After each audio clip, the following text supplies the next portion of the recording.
BJP के नेता और पूर्व उप मुख्यमंत्री कविंदर गुप्ता ने बयान दिया। उन्होंने कहा, सरकार ने जो ऑर्डर 25,000 करोड़ रोशनी लैंड घोटाले में इशू किया, वो ऑर्डर जमीन जहाज पर भारतीय जनता पार्टी की सर्जिकल स्ट्राइक है। बीजेपी के पूर्व उप मुख्यमंत्री कविंदर गुप्ता ने यह बयान जो दिया, इस बयान से ऐसा लगता है कि वो इस रोशनी लैंड स्कैम के मामले में जो हाईकोर्ट ने ऑर्डर दिया, जो हाईकोर्ट ने इस पूरे मामले को सीबीआई के हवाले किया, उसका क्रेडिट लेने की कोशिश कर रहे हैं। लेकिन जब हम इतिहास के पन्ने पलटते हैं तो हमें मालूम पड़ता कि 2011 में प्रोफेसर एसके भल्ला ने एक पीआईएल फाइल की थी। उनके वकील थे एडवोकेट शेख शकील अहमद। उन्होंने पीआईएल में दरखास्त की थी कि रोशनी मामले में जो जमीनें लोगों को दी गई हैं, जो लोगों को जमीनें दी गई हैं, उसमें बहुत बड़ी धांधली हुई है। उन्होंने ये इल्जाम लगाया था कि जमीनें इस तरीके से दी गई हैं कि कौड़ियों के भाव करोड़ों की जमीन बेची गई है। उन्होंने कमेटियों के ऊपर बड़े संगीन इल्जामात लगाए थे। 17 एफआईआर्स रोशनी मामले में फाइल की स्टेट विजिलेंस ऑर्गेनाइजेशन में, स्टेट विजिलेंस ऑर्गेनाइजेशन ने जिसका नाम अब बदलकर एंटी करप्शन ब्यूरो रखा गया है। उन 17 एफआईआरों में कार्रवाई आहिस्ता आहिस्ता हो रही थी, इन्वेस्टिगेशन में चल रही थी। प्रोफेसर एसके भल्ला की इस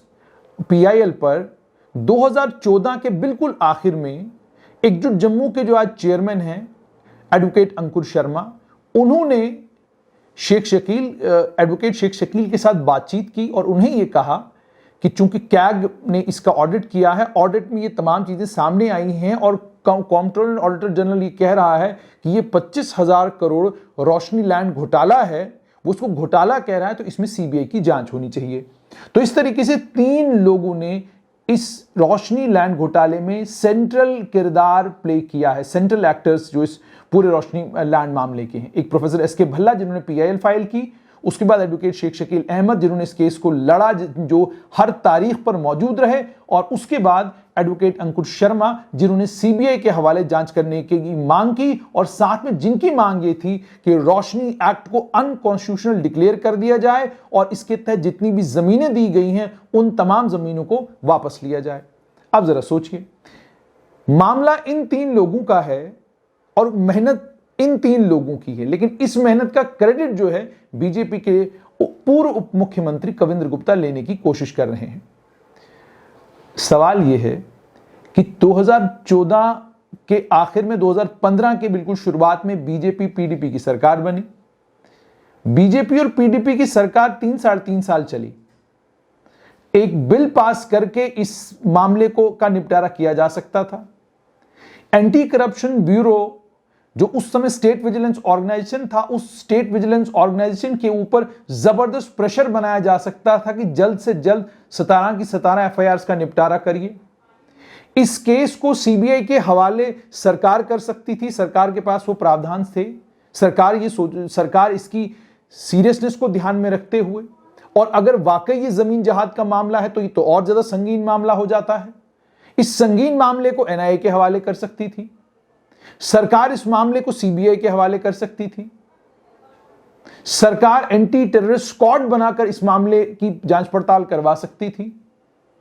सरकार एक स्पेशल इंक्वायरी कमेटी सेटअप करके इस मामले की पड़ताल कर सकती थी। लेकिन बीजेपी पीडीपी सरकार के पूरे कार्यकाल में हमने देखा कि इस तरह का कोई भी ऑर्डर इशू नहीं किया गया, ना तो उस समय जब उप मुख्यमंत्री डॉक्टर निर्मल सिंह थे और ना ही उस समय जब कविंदर गुप्ता को उप मुख्यमंत्री यानी डिप्टी चीफ मिनिस्टर बनाया गया। और उसके बाद हाउसिंग अर्बन डेवलपमेंट का डिपार्टमेंट, फॉरेस्ट का डिपार्टमेंट, ये दोनों डिपार्टमेंट बीजेपी के पास थे। अब सवाल यहां पर यह है कि जब बीजेपी ने अपने कार्यकाल में यह काम नहीं किया और इंतजार किया कि हाईकोर्ट का फैसला जब आएगा उसके बाद जाकर हम हाईकोर्ट के फैसले पर क्रेडिट लेंगे, तो मुझे लगता है कि यह बात बनती नहीं।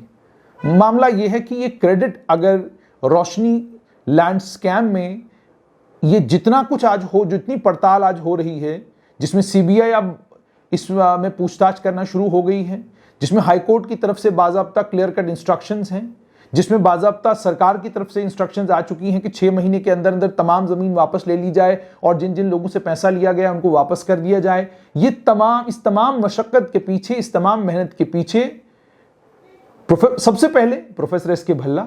उसके बाद उनके वकील एडवोकेट शेख शकील अहमद, और उसके बाद अगर कोई बधाई का पात्र है तो चेयरमैन एकजुट जम्मू एडवोकेट अंकुर शर्मा, क्योंकि उन्होंने सीबीआई की जांच की मांग भी की थी और रोशनी एक्ट को अनकॉन्स्टिट्यूशनल डिक्लेयर करने की मांग भी की थी। तो बेगानी शादी में अब्दुल्ला दीवाना बिल्कुल अच्छा नहीं लगता। बड़े नेताओं की पहचान ये होती है कि वो बड़े बोल बोलते हैं, और बड़े नेताओं की पहचान ये भी होती है कि जब क्रेडिट लेने की बारी आती है तो वो किसी और का क्रेडिट खुद नहीं लेते,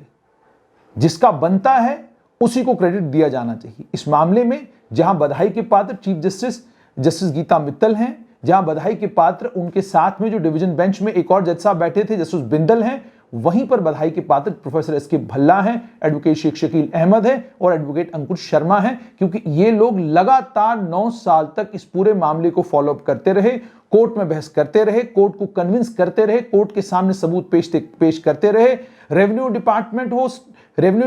हो, फॉरेस्ट डिपार्टमेंट हो, उनकी खिंचाई लगातार होती रही, जिसका नतीजा ये निकला कि तमाम रिकॉर्ड जो है वो हाई कोर्ट के सामने आ गया। हाई कोर्ट ने इस तमाम रिकॉर्ड का संज्ञान लिया और संज्ञान लेने के बाद उन्होंने सीबीआई की जांच के आदेश भी दे दिए, इस रोशनी एक्ट को असंवैधानिक भी करार दे दिया और जमीनें वापस लेने का ऑर्डर तो सरकार ने दे ही दिया है। लेकिन अब इसमें भी एक छोटा सा पेच है, जाते जाते आपको जरूर बताऊं। बहुत सारे कानून के जानकार ये कहते हैं कि सरकार ने जो ऑर्डर इशू किया है, जिसमें 6 महीने के अंदर अंदर सभी रोशनी स्कीम के तहत, रोशनी एक्ट के तहत जितनी भी जमीनें दी गई थी, उन तमाम जमीनों को 6 महीने के अंदर वापस लेने के जो आदेश दिए गए हैं, सुनने में आ रहा है कि इनको सुप्रीम कोर्ट में चैलेंज किया जा रहा है। और कई कानून के जानकार ये कह रहे हैं कि सरकार ने ये जो ऑर्डर इशू किया है, इस ऑर्डर से सरकार ने फैसिलिटेट किया है उस मामले को कि लोग कोर्ट जाएं, कोर्ट का दरवाजा खटखटाएं और वहां पर हाई कोर्ट की इस जजमेंट को चैलेंज करें। सिर्फ हाई कोर्ट की अगर जजमेंट को ही चैलेंज न करें, बल्कि सरकार के इस अध्यादेश को भी चैलेंज करे, जिसमें सरकार ने यह कहा कि 6 महीने के अंदर जमीनें वापस ले ली जाएं, एक इन्वेंट्री तैयार हो और वो तमाम ताकतवर लोग, जिन ताकतवर लोगों के पास रोशनी के तहत जमीन गई, जिनको रोशनी के तहत जो कमेटियां बनाई गई थी, जिन सरकारी कमेटियों ने जिन लोगों को फायदा दिया, उनके खिलाफ कानूनी कार्रवाई हो। और जाते जाते ये बात यहां करना बहुत जरूरी है कि भारतीय जनता पार्टी के पूर्व उप मुख्यमंत्री कविंदर गुप्ता ने बात तो कह दी है, लेकिन क्या आप जानते हैं कि जो रोशनी स्कीम के तहत और रोशनी एक्ट के तहत जिन लोगों को जमीनें जम्मू डिस्ट्रिक्ट में दी गई हैं, उनमें कई लोग ऐसे हैं जो भारतीय जनता पार्टी के बड़े नेताओं में आते हैं। इसलिए कल जब जम्मू की लिस्ट किसी अखबार में पब्लिश हो और उसके बाद नामों के ऊपर लोग बहस करना शुरू करें,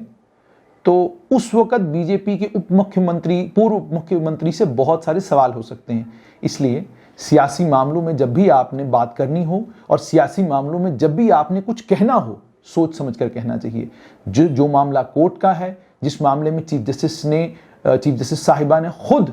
जिस जजमेंट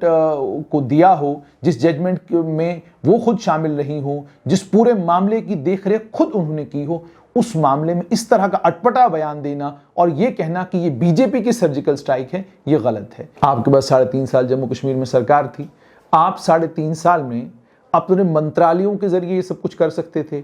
आप जिस लेजिस्लेटिव असेंबली के स्पीकर थे, आप उस लेजिस्लेटिव असेंबली के स्पीकर के पद से ये सब कुछ कर सकते थे। आप चाहते तो आप मंत्रिमंडल का जब हिस्सा थे तब कर सकते थे। आप चाहते तो जब आप कैबिनेट की मीटिंगों में बैठते थे तो तब कर सकते थे। ये तमाम चीजें तब भी हो सकती थी, तब आपने किया नहीं। अब जिन लोगों ने किया है उनसे क्रेडिट छीनना और ये कहना कि ये हमने कमाल कर दिया, किसी भी तरीके से सही नहीं है।